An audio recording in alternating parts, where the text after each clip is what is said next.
لا تحزن إن الله معنا لا تحزن إن الله معنا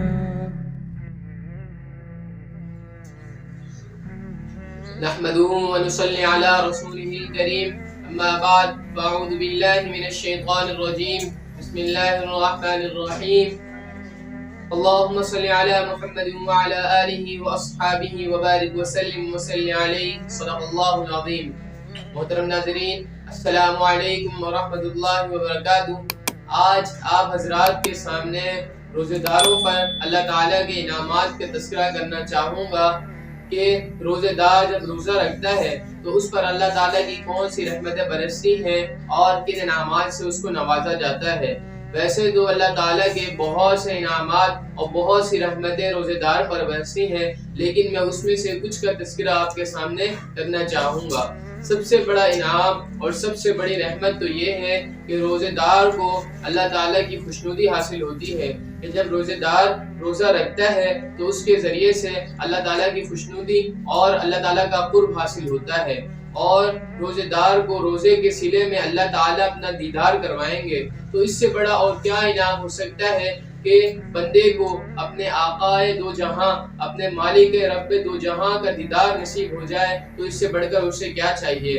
اور روزے دار کے لیے جنت ہر روز آراستہ کی جاتی ہے، اور روزے دار جب رمضان کے مکمل روزے رکھ دیتا ہے تو اللہ تعالیٰ اسے ایک تحفے سے نوازتا ہے، وہ عید الفطر کا ہوتا ہے۔ یعنی اللہ تعالیٰ فرماتا ہے کہ تو نے میرے لیے پورے رمضان کے روزے رکھے، آج میں تجھے ایک مہمان نوازی کے طور پر تجھے عید الفطر سے نوازتا ہوں، ایک تحفے سے نوازتا ہوں جو کہ عید الفطر کے طور پر ہوتا ہے کہ آج تو میری طرف سے خوشیاں منا اور آج تو میری طرف سے عیدیں منا۔ اسی لیے اللہ تعالیٰ نے عید الفطر کے روزے کو حرام کر دیا ہے کہ کوئی بندہ اس میں روزہ نہ رکھے، کیونکہ اس دن اللہ تعالیٰ کی مہمان نوازی ہوتی ہے۔ حدیث مبارکہ ہے کہ جس کا مفہوم ہے کہ حضرت ابو ہریرہ رضی اللہ تعالیٰ عنہ آپ علیہ السلام سے روایت نقل کرتے ہیں کہ آپ علیہ السلام نے فرمایا کہ میری امت کو اللہ تعالیٰ نے رمضان کے حوالے سے 5 مخصوص چیزیں عطا کی ہیں جو کہ گزشتہ کسی امت کو عطا نہیں کی۔ تو یہ 5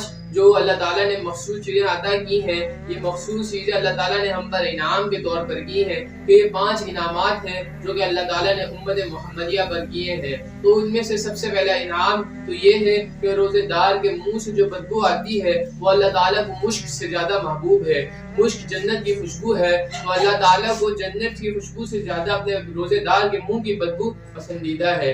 اور دوسرا انعام یہ ہے کہ روزے دار جب تک روزے میں رہتا ہے تو سمندری مخلوق اس کے لیے مغفرت کی دعائیں کرتی رہتی ہیں۔ یعنی جب تک روزے دار روزہ افطار نہ کر لے تو سمندری مخلوق اس کے لیے مغفرت کی دعائیں کرتی رہتی ہیں کہ یا اللہ اس کی مغفرت فرما دے۔ اور تیسرا انعام یہ ہے کہ روزے دار کے لیے جنت آراستہ کی جاتی ہے۔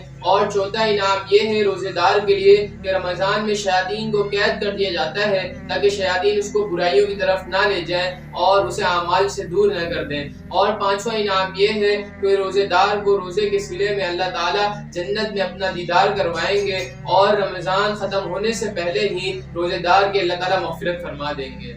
صحیح بخاری کی ایک حدیث ہے، حدیث نمبر 1896، کہ جس کا مفہوم ہے کہ رسول اللہ صلی اللہ علیہ وسلم نے فرمایا جنت کا ایک دروازہ ہے جسے ریان کہتے ہیں، قیامت کے دن اس دروازے سے صرف روزے دار ہی جنت میں داخل ہوں گے، ان کے علاوہ اور کوئی بھی اس دروازے سے جنت میں داخل نہیں ہوگا۔ پکارا جائے گا کہ روزے دار کہاں ہیں، وہ کھڑے ہو جائیں گے، ان کے سوا اس سے کوئی اور اندر نہیں جانے پائے گا۔